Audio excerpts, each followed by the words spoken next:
Stan Lee is a smart man, and he is a treasure that we must protect at all costs. What's up guys, it's your boy Dorian here. So today I'm continuing the series on my channel where I give you the top 5 facts about all the heroes that are going to be in Captain America Civil War. So I've pretty much gone through the whole entire roster besides Iron Man and Captain America. So if you haven't seen those videos, just make sure to click on the description and I'll have all the links provided for you below. So today I'm giving you the top 5 facts about Ant-Man and Spider-Man, the two bug members of the team.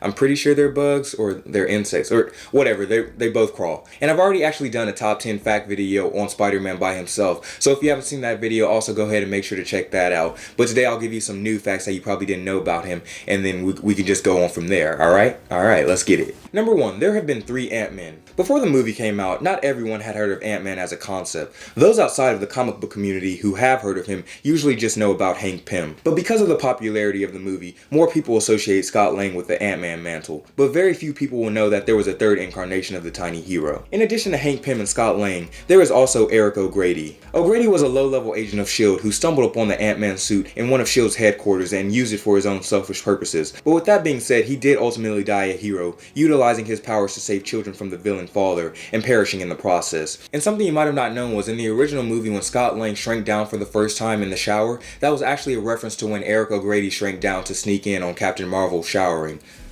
I don't blame the guy. She is pretty hot.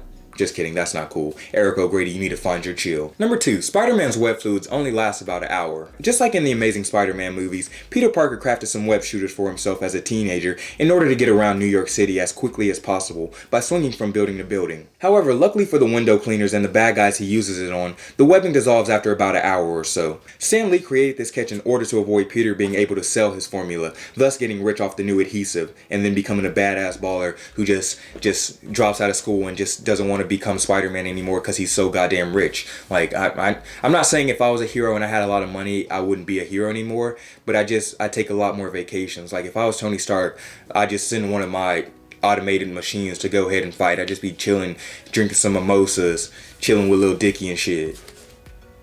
What up, Lil Dicky? You cool as hell. Number 3, a lot of other characters have used Hank's Pym particles. In addition to the likes of Scott Lang and Eric O'Grady using Pym's invention to take over the Ant-Man mantle, several other characters have utilized Pym particles to alter their size in various ways and become heroes in their own right. His wife Janet Van Dyne is the most well known, and she became the heroic character Wasp after utilizing her husband's creation. However, Bill Foster, Eric Jostin, Rita DeMera, Cassandra Lang, Tom Foster, and even Clint Barton, Hawkeye himself, have used them. Number 4, Peter Parker actually gets those photos of himself in a very specific and strategic and smart way.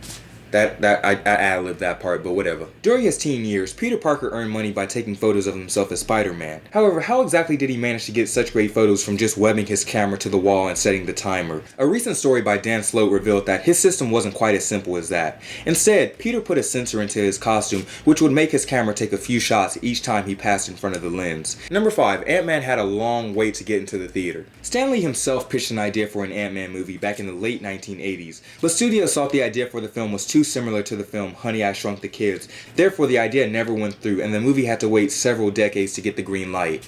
I would much rather have had an Ant-Man movie than a Honey, I Shrunk the Kids movie. I actually don't know why I'm acting like I was alive back then. I was probably like non-existent. Yeah, in the 1980s. I was born in 1995. Yeah, never mind.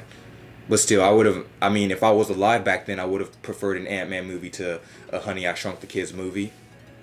So sue me. Number 6, Tony Stark made Spider-Man his own special uniform. Known as the Stark Spider uniform, or the Iron Spider, this uniform was built by Spider-Man by the one and only Tony Stark. It was originally designed to replace the red and blue suit. It was built to be faster and stronger, and it came with 3 handy, fully functioning spider legs that popped out the back of the uniform on command. It was built during the Civil War event when Spider-Man sided with Iron Man over the identity crisis. Although Peter had trouble with the uniform at first, he eventually got the hang of things and was able to work with it, and even though he still has access to the suit, he only uses it when Nick Fury gives him permission or it's an emergency, because he prefers the comfort and recognizable aspects of his normal suit. Number 7, Ant-Man's comic is worth up to $200,000. $200,000. Listen, $200,000. Yeah, I know. The Hank Pym version of Ant-Man appeared in 1962's Tales to Astonish number 27. Rather remarkably, the raw value of the mint condition copy of this comic is $100,000, and even more spectacularly, a graded mint condition copy of this comic can sell up to $200,000. Even a copy with the conditions merely fine can sell up to more than $3,000, and a poor condition can even sell up to $200, so if you have one of these comics and you didn't know that it was worth $200,000 until I told you, you actually owe me some of that money. Like, I think it's about 25%. I'm not exactly sure, but if you have that comic and you didn't know about it, you're legally obligated to give me some of that money, because the struggle is real right now and student loans and all this stuff is happening. So hook a brother up with just $5,000, $6,000, and we'll be on our way, and we'll stay cool, and you'll be my best friend. All right. Number 8, Spider-Man could once make his own webbing. The movies didn't get it completely wrong. At one point in his timeline, Spider-Man was able to shoot his own webbing. At some point during his career, he developed glands in his forearms that allowed him to produce and shoot webbing the same way the web shooters had. During this time, he gave his web slingers to Mary Jane just to wear as a bracelet, just in case she ran into any trouble. And around the same time, he encountered a villain called Queen, who mutated his strength and other skills to a much higher level. The upgrades included a pair of stingers that grew beneath his forearms, near psychic spider senses, and an increased strength level. Number 9, Hank Pym has used his powers to sexually pleasure his wife. And guys, I apologize. I really didn't want to say this fact. I really didn't want to do it, but it was just like, that's a top, like, if you didn't know that, you'd probably be like, what, he did that, what? Kids, if you're watching, don't watch this. And if you're still watching after I give you the fact, then don't tell your parents I told you this then. In Avengers number 71, we saw Hank Pym indulging in what might have been one of the creepiest activities in comic book history. Hank Pym and Janet Van Dyne have had what can only be described as a very eventful relationship throughout their comic book history. He has beaten her up on numerous occasions for starters, but this was certainly a standout moment for the two. He shrunk down to a tiny size and used his whole body to enter Van Dyne and pleasure her sexually. Rather disturbingly, he then crawled up in between the gap of her breast while clearly covered in liquid droplets, and then suggested it was her turn. So that's open to interpretation. I'm not going to dive into any other details into that. Marvel, y'all have no chill for writing that. But yeah, let's just move on, because yeah, I'm not going into any detail about that. Number 10, Spider-Man once had to operate as 4 different heroes. At one point in his life, Spider-Man was being hunted by the police after being framed by Norman Osborn for murder. Unable to operate as Spider-Man, Peter used 4 costumes, all with their own weapons and abilities. The first 2 were Ricochet and Dusk, who posed as criminals, and Hornet and Prodigy, who acted as heroes. He used the 2 criminal personas to blend in with the underground supervillain community, searching for clues on who set him up, while the other 2 fought to ensure the city's safety.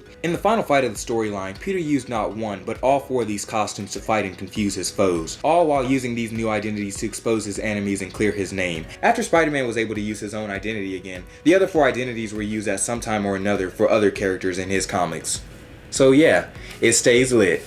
But yeah, guys, that's it for my top 10 facts on Ant-Man and Spider-Man. I hope you guys enjoyed this video, and if you did, make sure to hit that like button and also subscribe, because a new subscriber is a new friend, and I like making new friends because you guys are awesome. So yeah, make sure to go ahead and check out the other videos in the series. I'll have that in, I should be like smaller, and there should be 2 videos playing, so I'll have that in one of those videos. It'll take you to the playlist of the other videos so you can watch that. And then I'll have a top 10 facts on Iron Man and Captain America for you guys tomorrow, and I'll also have a review, spoiler-filled review of Captain America Civil War on Saturday. So yeah, that's it, guys. I love you. Thanks for watching, and yeah, see you guys later. Peace.